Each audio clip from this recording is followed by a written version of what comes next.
Let's go. You're listening to Making Data Simple, where we make the world of data effortless, relevant, and yes, even fun. All right, we are back again in Making Data Simple. Thanks to all the listeners, of course, as always.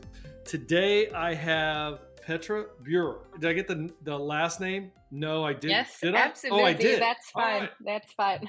Well, is it fine or did I get it right?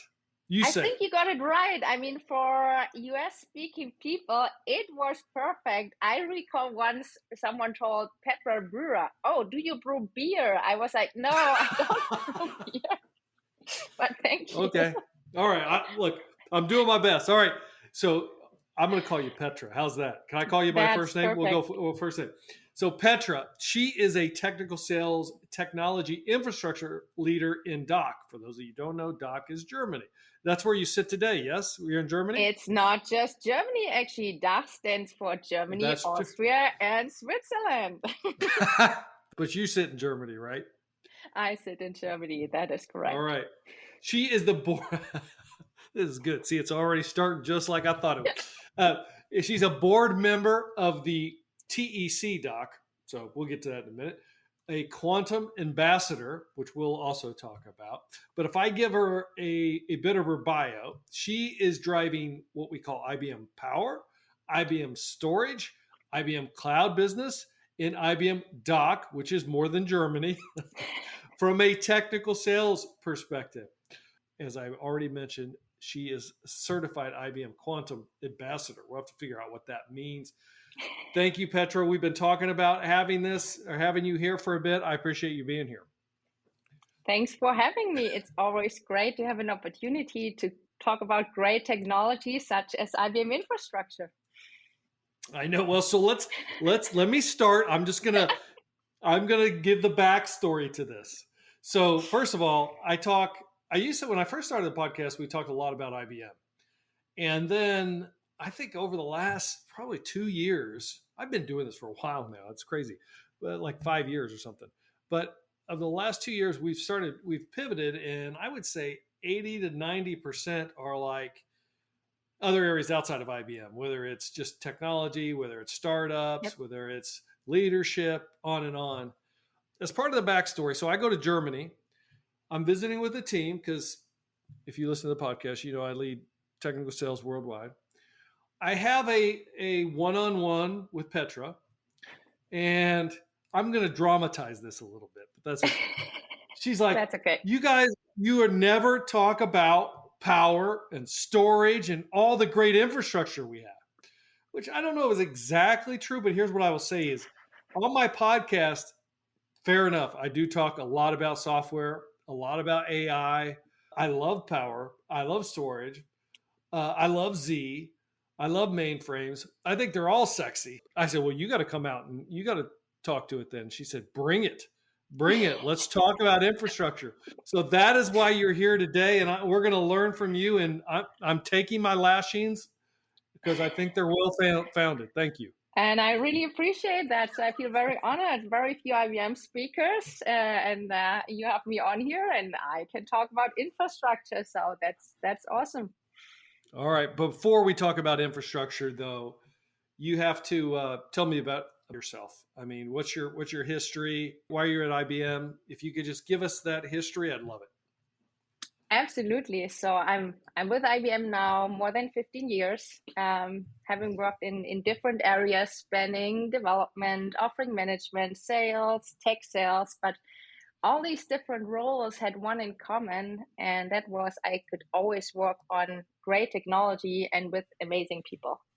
So that I love. And what brought me here, I'm not sure if I can fully answer that question, but let's go a little bit back in time when I was a, let's say, 10-year-old girl. Wow.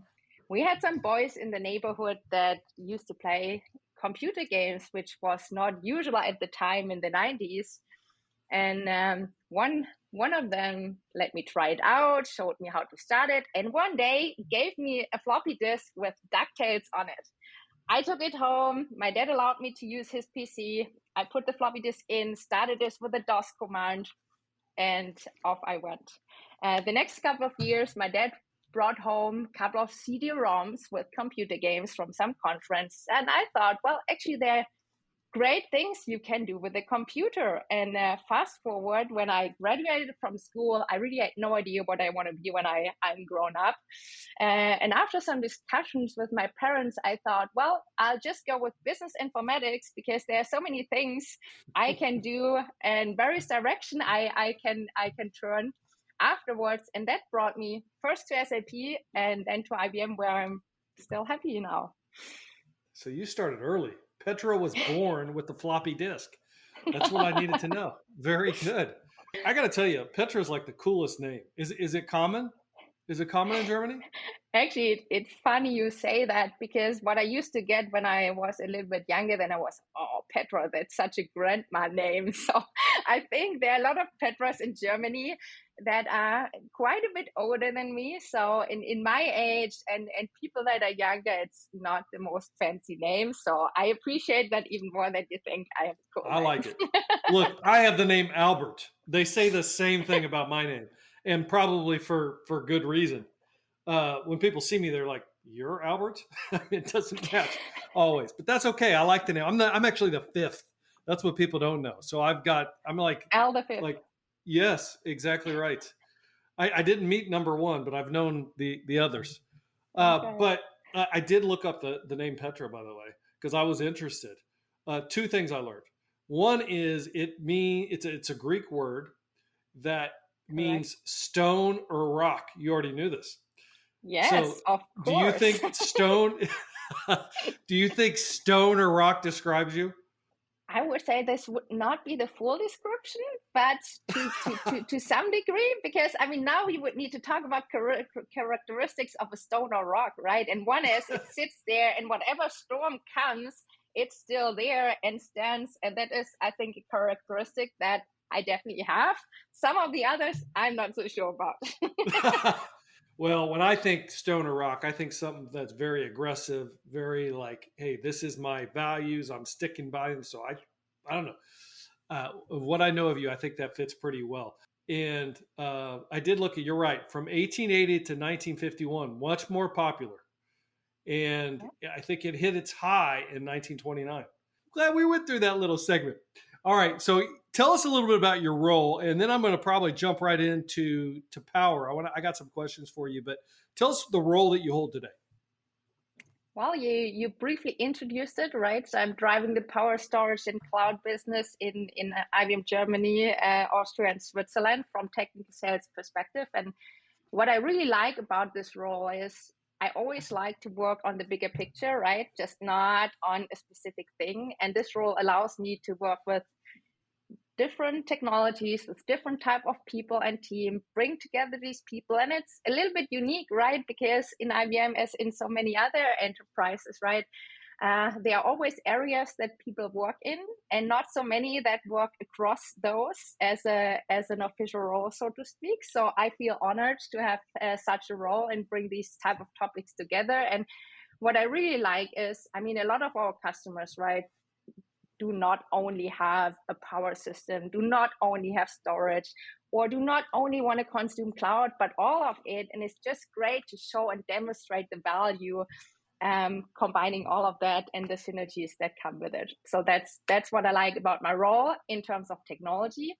And then, of course, the other component, I care about people. It's a leadership position, and I really like to develop the people in my area, to support them grow. So this is two important angles of my position that I really like. This is why I love IBM, because I meet people like you, and you're so passionate. When we met and we sat and they did the one-on-one, and you rightly said, more power, more infrastructure. You were that rock. That is, that's fantastic, and that's why I said we have to have you here. So let's talk about power. We'll go into storage, and we'll go over I want to talk about some quantum too today, because that's kind of fun. But look, you're preaching to the choir here, obviously, but I want you to talk to the folks that are listening. I think power being the most powerful processor IBM has built, Power 10 specifically as of late. I think it was introduced in the 70s. It often doesn't get, what I want to say, credit or something, because it's kind of, I don't want to say it's in the shadows, but it makes everything work. Why don't you think, let's start there. Why don't you think Power gets the fanfare that you're seeing everywhere else? I mean, some of it's obvious, like AI and stuff, but why don't you think it gets some of the fanfare? I think this could be one of my questions, right? And not just for Power, but for infrastructure in general. I think it's true for infrastructure in general that it's not this new shiny thing that everyone wants to talk about right now, like other topics. But why should it? I mean, it plays such an important role even today. I mean, all the applications out there, the software, the workload, even the cloud has to run somewhere. And in most cases, it's some sort of IT infrastructure, a server or another computing device. And what I always like to do is to compare it to security, or let's say use security as an example, because I mean, your security solution, your security posture is only as good as your weakest link.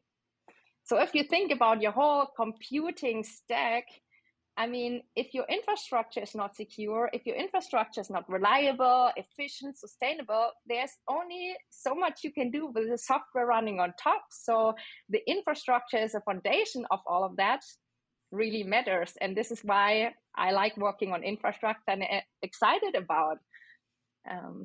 Yeah. So, I mean, but I got you, and no disagreement. It is amazing to me. It doesn't get more fanfare because, look, all the things that are priorities in the market today, infrastructure, at least IBM infrastructure, really backs. So like energy efficiency, like scalability across multiple clouds, by example, AI, inference, security, you just mentioned it, encryption at the core.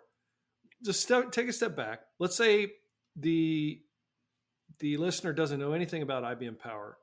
Describe IBM Power in your simple terms. I think one piece of it, sometimes it can get pretty technical. People, particularly IBMers, I'm guilty of it. We're all guilty of a lot of acronyms and stuff.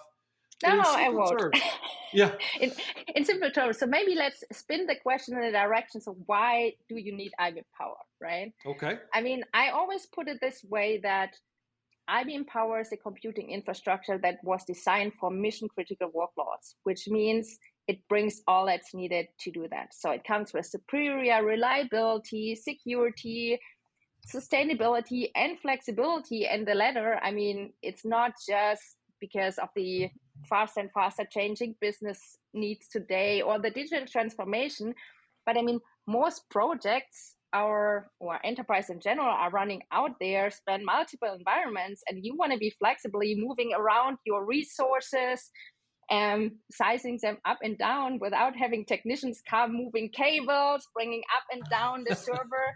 And this is what Power brings to the table. It was designed for big databases. I mean, we talk about data, right? Data is the new goal. It's like an old slogan already. And that data sits in big databases. And that's why Power is so great working together with Oracle, with SAP HANA and others. And the last one, and that's very often underestimated, I would say, is the integration.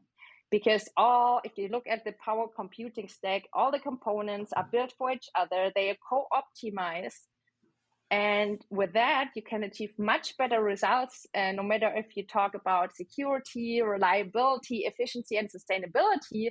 So instead of purchasing all the piece parts from all kind of vendors, hardware here, firmware there, operating system here, and then put them together and make them work together, similar efficient, similar secure, similar reliable, is a hard task to do. And this is what Power brings to the table. That in simple terms without too much technique. Well, let me ask a question, a follow on, and take it a different direction. This is meant to provoke a little bit for the users out there, so don't take offense to it. But if I'm a naysayer, I'd say, hey, Power is kind of a commodity. Well, what does IBM do different? What's the differentiator? What you say I get, but I can get there's other competitors out there. What does IBM do differently? Well, I think the last topic I talked about, the integration one, that's really one key differentiator. And I mean, I can only, and what I always like to do is, right, use some client stories. And what I've Let's do it. seen in the last 1.5 and 2 years in terms of ransomware attacks, and saw clients that had a ransomware attack, and the only environment that kept running and being unaffected was the Power environment. I mean, this is a bold statement. Unfortunately, of course, none of these customers would do a case study or reference, right? I would love to do that. That is a problem. But this That is is a just, problem. Yeah. that is just amazing to me, and shows, yes, we do some things differently, and can have a real impact, right? Any other like use case examples that you'd specifically want to discuss, or that? Well, not really. I mean, the security one is one example, right? I mean, flexibility in hybrid cloud is a different one. And I mean, I can't talk too much about what's coming in the future, but I think it's just amazing what we've done in the last several years in terms of flexible consumption on-prem and where we are going with as a service. So I encourage everyone, stay tuned what's coming up later this year. But I mean, it's not that common that customers can use the same infrastructure on premises in their data center if they would like to. The same is available off premises via public cloud with a more or less similar or same consumption model, and be very flexible. And you can basically decide, do you want to use your resources on-prem right now or in the cloud? And of course, clients want to do the one versus the other for various reasons. So that's another other thing that I see Power being very strong in.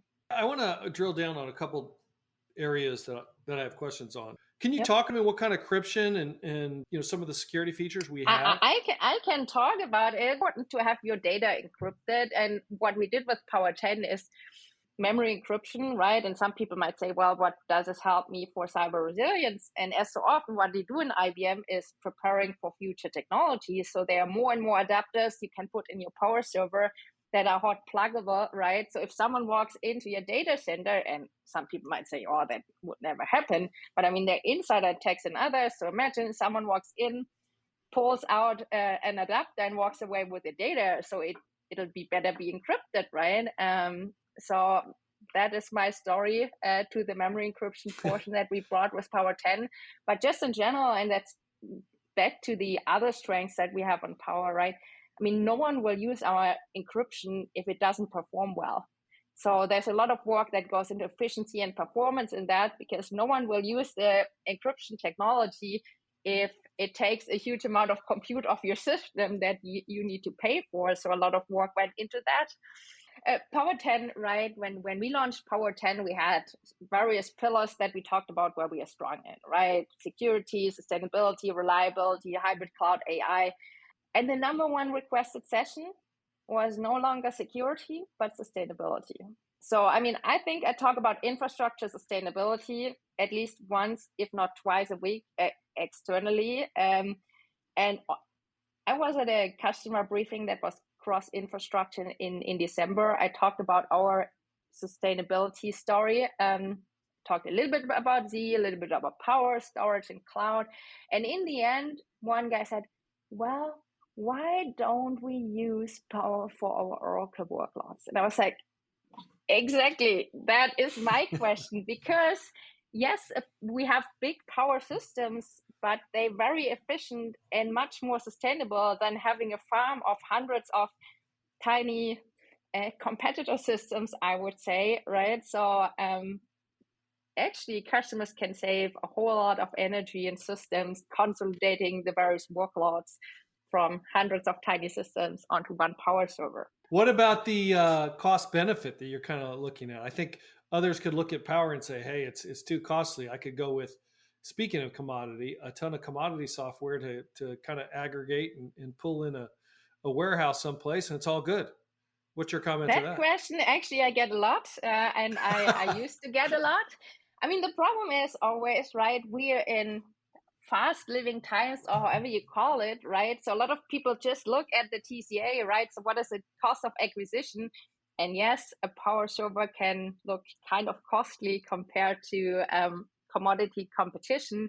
But if you really look at more the TCO, like the cost you really have for the whole life cycle, I mean, this is why our customers buy power. I mean, of course, for the benefits that we talked about, but as well for the cost attractiveness, I would say, depending on what workloads you look at. And as you might imagine, going back to the efficiency topic, if you can do the same work with way less servers, you do not only need to purchase less servers, but you need less energy to run them, to cool them. And I mean, if you can consolidate all kind of database instances down to a view, you can save a whole lot on software licenses. And some of the database providers have quite a high cost on database licenses, right? So if you can cut that down significantly, that can save you a ton of money. I'm putting you on the spot, but there's obviously an ROI that puts all these factors into play. But is there any analogy that you have that says, hey, look, one power server equals X number of commodity servers? I mean, it's a no-brainer from an investment perspective. I actually was involved in a deal 2 years ago when I had my worldwide power sales role, where we did consolidate more than 120 systems, being a mix of, I mean, I just call it of x86 systems, of Oracle Exadatas, of Oracle ODAs, down to 3 Power 9 high-end systems at the time. And how many were there to begin with? More than 120. And actually, at that point in time, sustainability was one topic, but actually the customer had a different challenge. They bought a mainframe, wanted to roll it into their data center, but they were maxed out. They could not roll in their new system. And then we said, right, well, let's look at your infrastructure, right? We consolidate these 120 systems on the 3 power systems. We could bring down energy consumption 70%, it was, and there was no issue at all, and they had headroom for future growth. So that's funny. My example. Their facilities folks were probably like, hey, what are we going to do with all this space?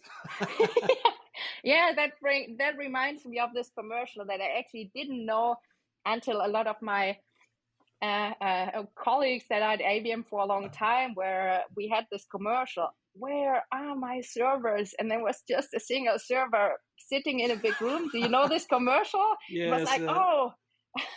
What about AI?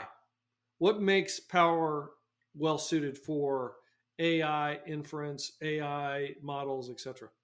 That's a good question. And I know a lot of people were not amused about our strategy change a couple of years back, right, when we had our GPU systems with Power 9 and changed the direction with Power 10. And when we launched Power 10, everyone talked about MMA, a technology that the hardware provides to basically accelerate AI operations on the chip, right? And as so often, we come up with great technology in the hardware when we launch it, but the real value comes after, when more and more applications start to exploit it, when there's more software using it, which was taking place the last couple of years. And by now, with Kubeflow, we have a whole orchestration of the whole life cycle. So yes, you can train on Power 10. You can do inferencing on Power 10. We have model portability. We support the most common frameworks and libraries. And when looking at how did our customers use the Power 9 GPU systems, in 95% of the cases, these GPUs were not needed for what our customers want to do. And most use cases can just be addressed with a usual CPU and the acceleration now we put on the Power 10 chip. That would be my take on it. That is the MMA technology on chip. I presume Power's biggest competitor is really just commodities, putting a lot of stuff together and trying to emulate what one server would do? These days, biggest competitors is hyperscalers, because everyone talks cloud, right? So that would be my take on it. Yeah. That's a good point. Anything that you want to mention on cloud? I mean, in terms of the fit for purpose of Power and cloud.